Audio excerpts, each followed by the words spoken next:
Hidup lagi pas-pasan, tiba-tiba ada kebutuhan untuk membeli motor. Entah itu untuk mengganti motor kalian yang sudah rusak atau untuk penunjang usaha dan lainnya. Saat ini untuk membeli motor apapun, kondisi ekonomi kalian sebenarnya nggak susah. Kita membahas kasus motor baru ya.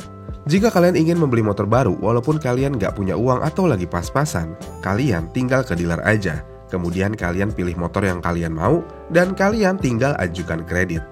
Lalu ketika di dealer dan kalian ingin mengajukan kredit, ketika sales mendengar kalian mau kredit, kalian langsung dilayanin seperti raja. Kenapa?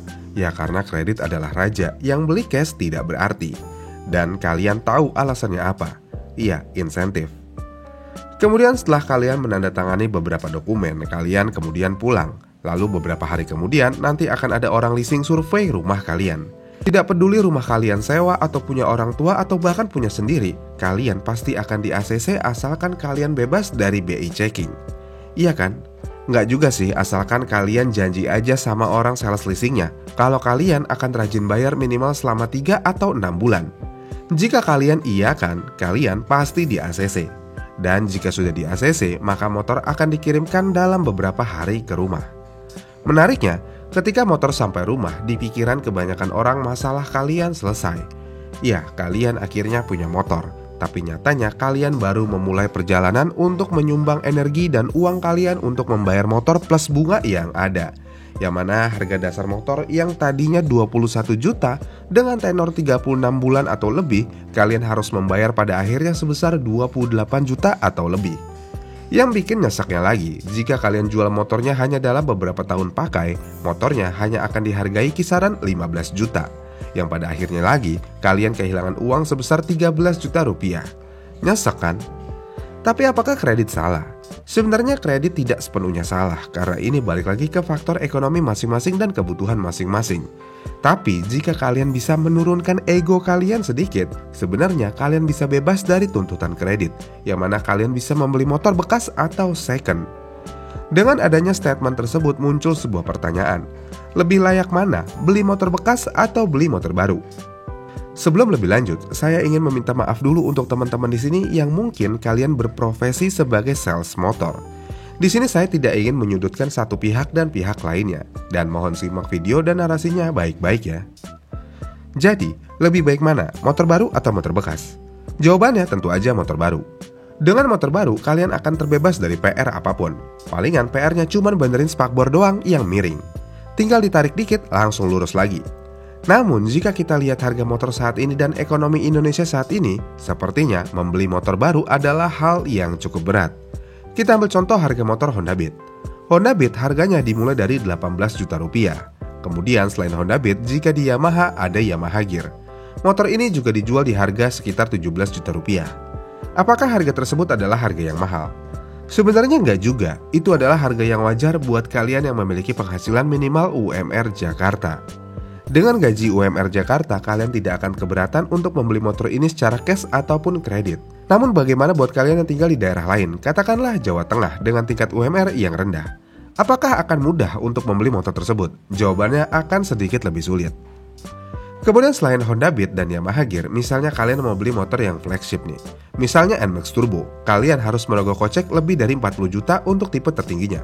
Begitupun Aerox Turbo, harganya juga sudah lebih dari 40 juta. Sedangkan VCX ya juga sama, lebih dari 40 juta juga. 40 juta untuk motor 150cc Matic sepertinya ini menjadi hal yang sangat berat, walaupun kalian memiliki gaji UMR Jakarta. Hal ini cukup berat dilakukan, walaupun masih mungkin dilakukan. Jadi ya, untuk sebagian orang harga motor baru terlalu jauh untuk dijangkau. Menariknya, walaupun kalian mampu untuk menyediakan uang segitu besarnya, kalian mungkin akan berpikir lagi, apakah layak motor baru harganya segitu? Karena jika kalian beli motor bekas, sisanya bisa buat modifikasi atau yang lainnya. Ya, ini adalah pikiran kebanyakan orang dan pikiran ini banyak disalurkan di komen di video sebelumnya.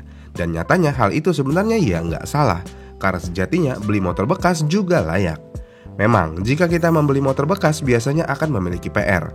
Misalnya ganti cairan yang ada di seluruh motor, mau itu oli, air radiator, dan kalau bisa kuras tangki bensin sekalian biar motornya bersih lagi. Selain itu, namanya beli motor bekas, bodi ya pasti lecet-lecet. Entah itu lecet halus atau lecet kasar. Ya kasarnya tinggal cat ulang atau ganti bodi lagi, motor bisa mulus lagi. Selain itu, biasanya PR yang harus kita kerjakan ya kampas rem dan lainnya. Ya intinya memang beli motor bekas tentu aja akan memiliki PR yang banyak. Jika memiliki PR yang banyak ini, apakah beli motor bekas masih layak? Tentu aja masih layak jika kalian memikirkan hal lainnya. Hal yang pertama yang perlu dipikirkan tentu aja harga yang lebih terjangkau. Kita ambil contoh di motor Honda Beat. Honda Beat baru dijual mulai dari harga 18 jutaan. Sedangkan untuk Honda Beat tahun 2020 yang berarti ini kurang lebih 5 tahun yang lalu atau kurang, harganya sudah di 10 juta nego. Iya, hampir setengah harganya. Lagi pula, desainnya juga nggak berbeda jauh. Dengan demikian, kalian bisa hemat 8 juta rupiah. Kemudian selain harga beli, kalian juga bisa memikirkan depresiasi harga. Kita ambil contoh. Jika kalian beli motor baru, begitu motor keluar dari showroom, harganya langsung turun sekitar 10 hingga 20%. Yang berarti depresiasi harga motor baru memang lumayan tinggi di tahun pertama. Ini berbeda jika kalian beli motor bekas, depresiasi harganya jauh lebih stabil. Bahkan kalau kalian pintar memilih motor bekas yang kondisinya bagus, harganya bisa tetap stabil selama beberapa tahun ke depan. Yang berarti, jika kalian beli Honda Beat tahun 2020 saat ini di harga 10 juta, di tahun 2027 kalian bisa menjual Honda Beat 2020 kalian di harga 10 juta juga atau kurang sedikit. Jadinya iya, dengan motor bekas kalian tidak akan kehilangan uang banyak pada akhirnya.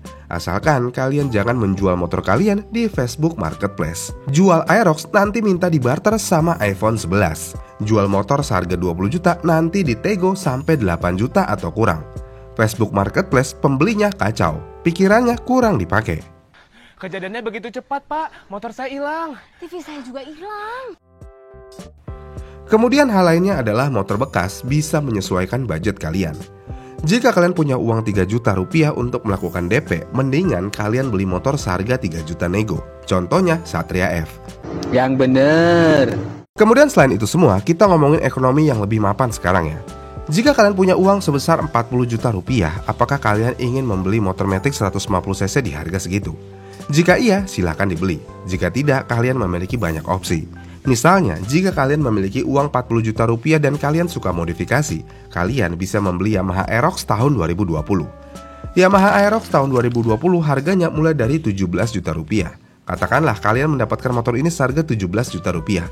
Kalian bisa berhemat uang sebesar 23 juta rupiah. Dan jika memang 23 juta rupiah itu tidak terpakai, kalian bisa menghabiskan uang kalian dengan konsumtif gila-gilaan dengan memodifikasi motor kalian. Kebayang nggak? Aerox 2020 kalian modifikasi dengan budget 23 juta rupiah. Sekeren dan sehedon apa itu Aerox? Yang pasti minimal Brembo kepasang itu. Iya kan? Kemudian selain modifikasi, jika kalian punya uang 40 juta rupiah dan kalian berpikir untuk membeli motor Matic 150cc terbaru, coba kalian ketik di Marketplace X-Max 2018.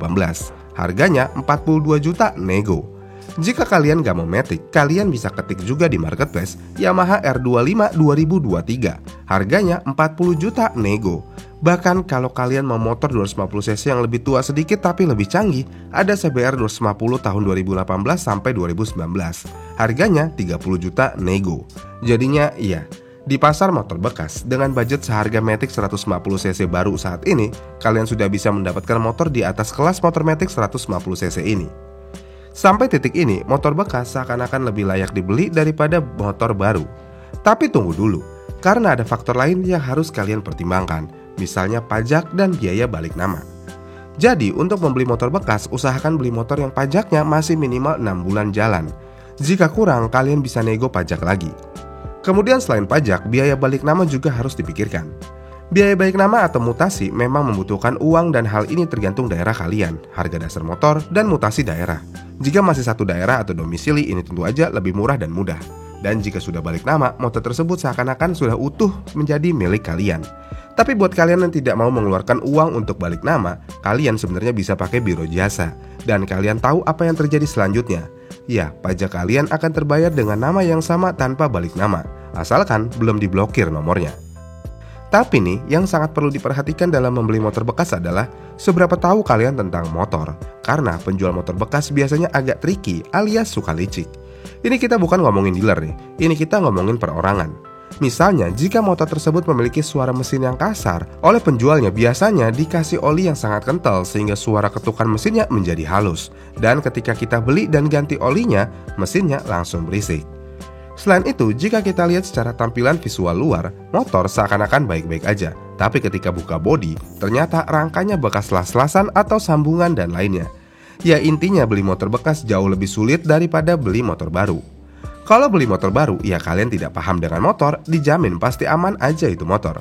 Namun kalau kalian beli motor bekas dan kalian tidak punya pengalaman dengan motor, ya hati-hati aja. Jadi kesimpulannya, sebenarnya bebas aja mau beli motor baru atau motor bekas. Yang penting sesuaikan kebutuhan dan dompet. Dan semua ada plus minusnya. Mau gampang dan terjamin, ya beli motor baru. Mau murah dan jaminan ditanggung masing-masing, ya beli motor bekas. Gimana nih menurut kalian? Motor baru apa bekas? Komen di kolom komentar di bawah ya. Dan sampai jumpa di video selanjutnya.